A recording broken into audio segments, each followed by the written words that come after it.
Hello guys, my name is Aditya Verma. I welcome you all to eclipse classes. आज के इस lecture में हम स्टडी करेंगे chapter breathing and exchange of gases. ठीक है, ये चैप्टर है हमारा क्लास 11th का चैप्टर नंबर 17। इसको हम पढ़ेंगे नीट पॉइंट ऑफ व्यू से। ठीक है, तो स्टार्ट करते हैं इस चैप्टर को। और सबसे पहला टॉपिक हम देखेंगे कि ब्रीदिंग क्या होता है। ठीक,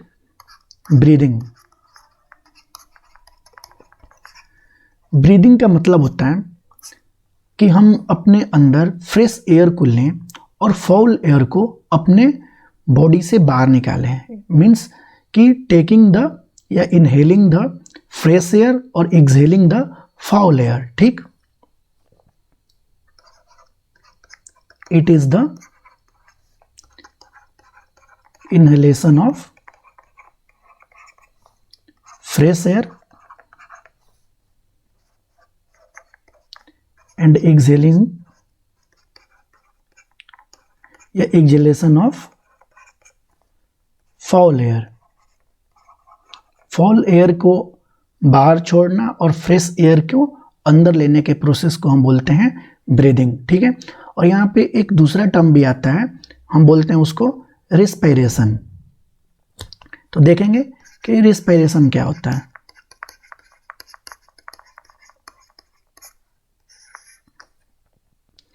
रिस्पायरेशन बेसिकली होता है जब हम ऑक्सीजन के प्रेजेंस में हम फूड को ब्रेक डाउन करते हैं जिससे कि हमको एनर्जी मिलता है। ठीक, तो इसको हम लिखेंगे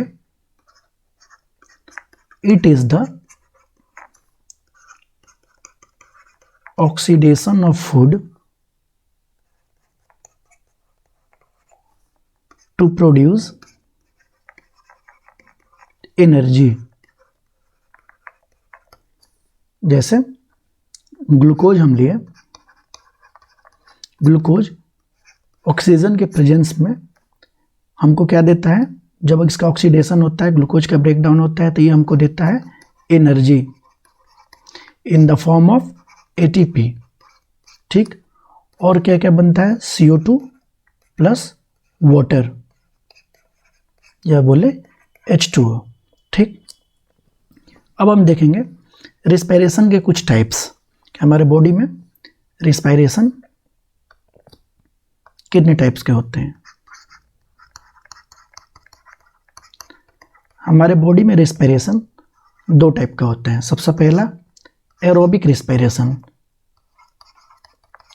एरोबिक रिस्पायरेशन, और second anaerobic respiration.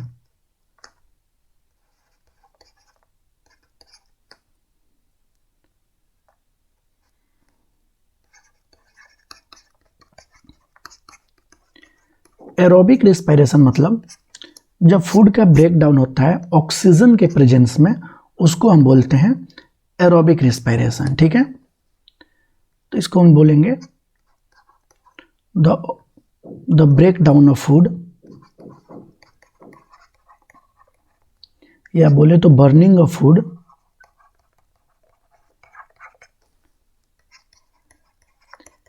In the presence of oxygen, उसको हम बोलते हैं एरोबिक रिस्पायरेशन। एरोबिक रिस्पायरेशन होता है हमारे माइटोकॉन्ड्रिया के अंदर, और इसमें क्या होता है, अच्छे अमाउंट में एनर्जी का प्रोडक्शन होता है। फिर दूसरा है हमारा एनारोबिक रिस्पायरेशन। एनारोबिक रिस्पायरेशन में फूड का ब्रेक डाउन होता है ऑक्सीजन के एब्सेंस में। ठीक है, तो इसको हम लिखेंगे the breakdown of food in the absence of oxygen। और ये कहाँ पे होता है, ये होता है हमारे साइटोप्लाज्म के अंदर, और इसमें लेस अमाउंट ऑफ एनर्जी का प्रोडक्शन होता है। Less amount of energy is produced. ये हमारे बॉडी के कौन से पार्ट में होता है उसका बात करें एग्जाम्पल का, तो ये होता है हमारा स्केलेटल मसल में। ये बिल्कुल हम एनसीईआरटी का मतलब जो सिलेबस है एनसीईआरटी से ही बिल्कुल पढ़ रहे हैं, स्केलेटल मसल, और इसमें लैक्टिक एसिड का प्रोडक्शन होता है। कब होता है लैक्टिक एसिड? जब स्केलेटल मसल में एनारोबिक रिस्पिरेशन होता है। ठीक, एरोबिक रिस्पिरेशन में क्या होता है स्केलेटल मसल में, आप कमेंट करके बताइए। सेकंड, आरबीसीज में, और इसमें बनता है एल्कोहल। ठीक, और जो एंडोपैरासाइट्स हैं हमारे अंदर लाइक टैपवर्म्स, हुकवर्म्स, इनमें भी क्या होता है एनारोबिक रिस्पिरेशन होता है, और इसमें भी एल्कोहल का प्रोडक्शन होता है। ठीक है, अब हम रिस्पिरेशन को फिर से डिवाइड करेंगे। एक होता है हमारा डायरेक्ट रिस्पिरेशन,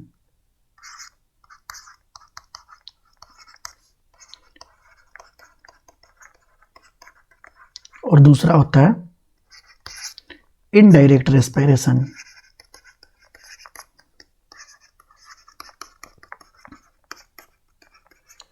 सबसे पहले हम बात करें डायरेक्ट रिस्पिरेशन क्या होता है।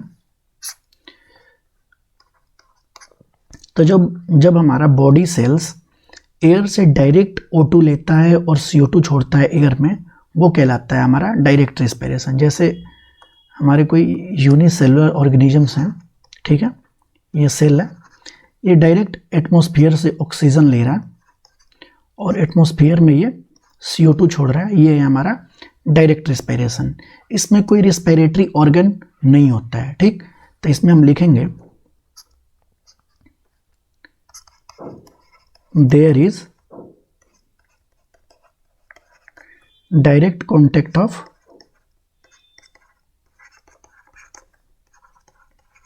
body cell to air। ठीक है, और इनमें कोई रिस्पिरेटरी ऑर्गन नहीं होता है, नो रिस्पिरेटरी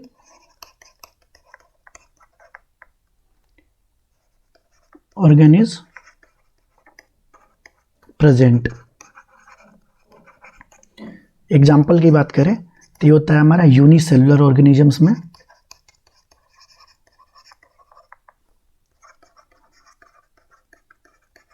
और ये होता है हमारा मल्टी सेलुलर, जो लोअर मल्टी सेलुलर ऑर्गेनिजम्स हैं उनमें।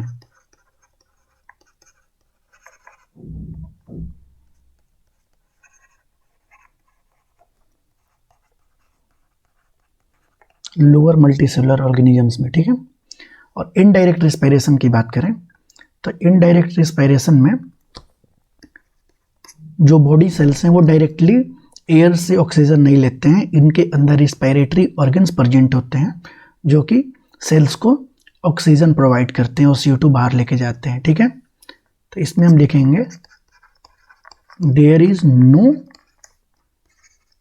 डायरेक्ट कॉन्टेक्ट ऑफ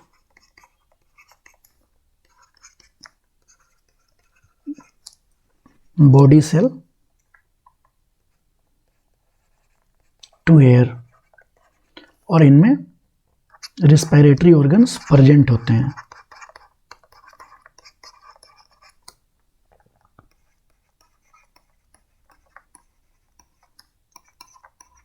ठीक है, रिस्पिरेटरी ऑर्गन्स आर प्रेजेंट, और ये इनकी एग्जाम्पल की बात करें किन में होता है तो ये हो गए हमारे arthropods,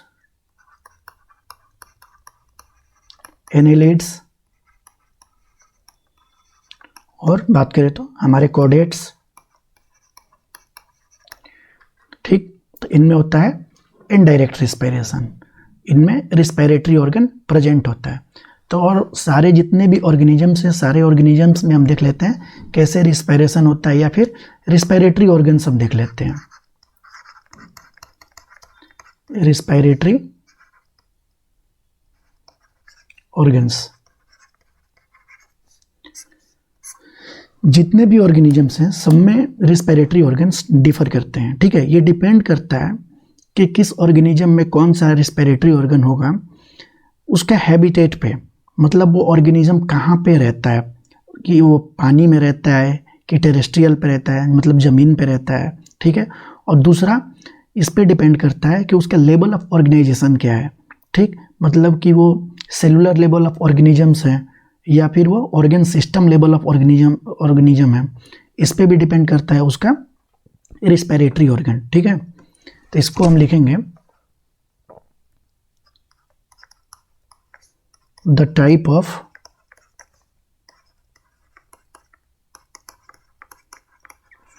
respiratory organ in different organism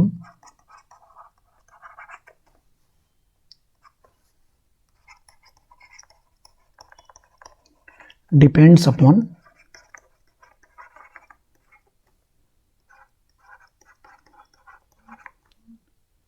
upon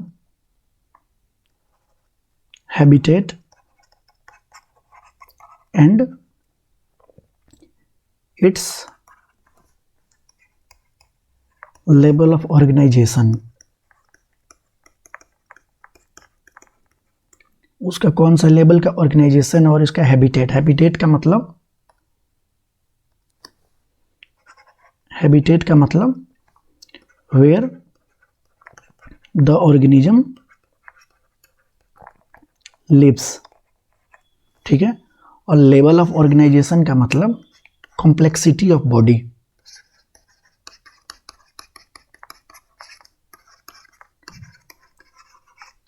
ठीक, उनका बॉडी कैसा है, उनका बॉडी सेलुलर लेवल का है या टिश्यू लेवल का है या ऑर्गन सिस्टम लेवल का है, उनका कॉम्प्लेक्सिटी ऑफ बॉडी पे भी डिपेंड करता है उनमें कैसा रिस्पिरेटरी ऑर्गन होगा, ठीक है। तो अब हम देखते हैं सबसे प्रिमिटिव जो हमारे एनिमल्स हैं उनमें कैसा होता है। तो उनमें होता है हमारा सबसे पहला, उनमें जो इतना भी बॉडी सरफेस होता है, इंटायर बॉडी सरफेस से उनमें रेस्पिरेशन होता है, ठीक है। तो उनमें लिखेंगे सिंपल डिफ्यूजन थ्रू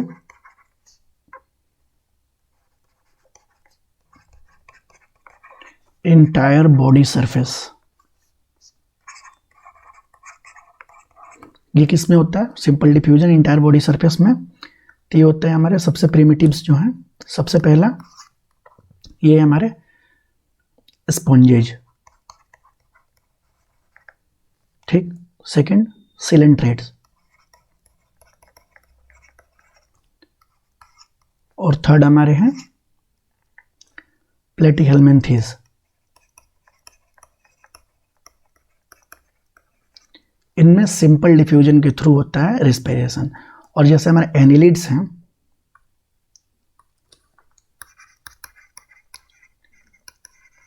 एनिलिड्स में जैसे अर्थवर्म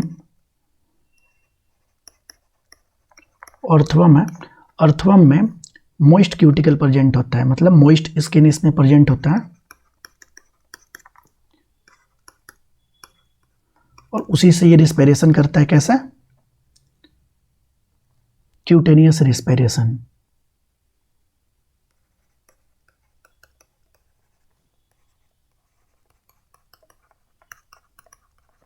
ठीक।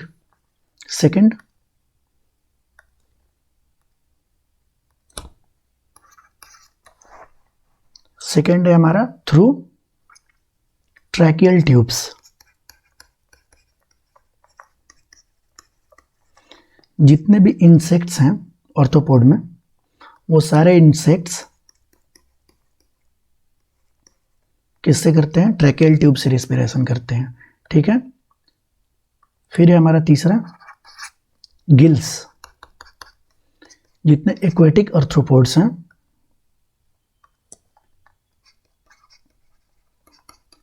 एक्वेटिक आर्थ्रोपोड्स और मोलस्क्स,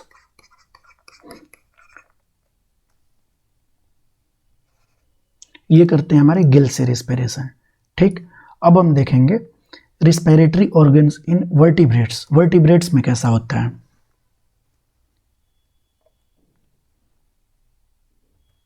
ठीक है, अब हम देखेंगे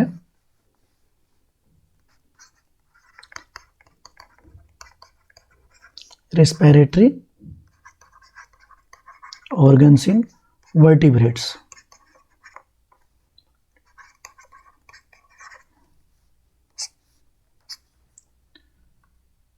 जो हमारी फीसेस होती हैं, फीसेस में गिल्स के थ्रू रिस्पिरेशन होता है, ठीक। और इसको हम बोलते हैं ब्रोंकियल रिस्पिरेशन,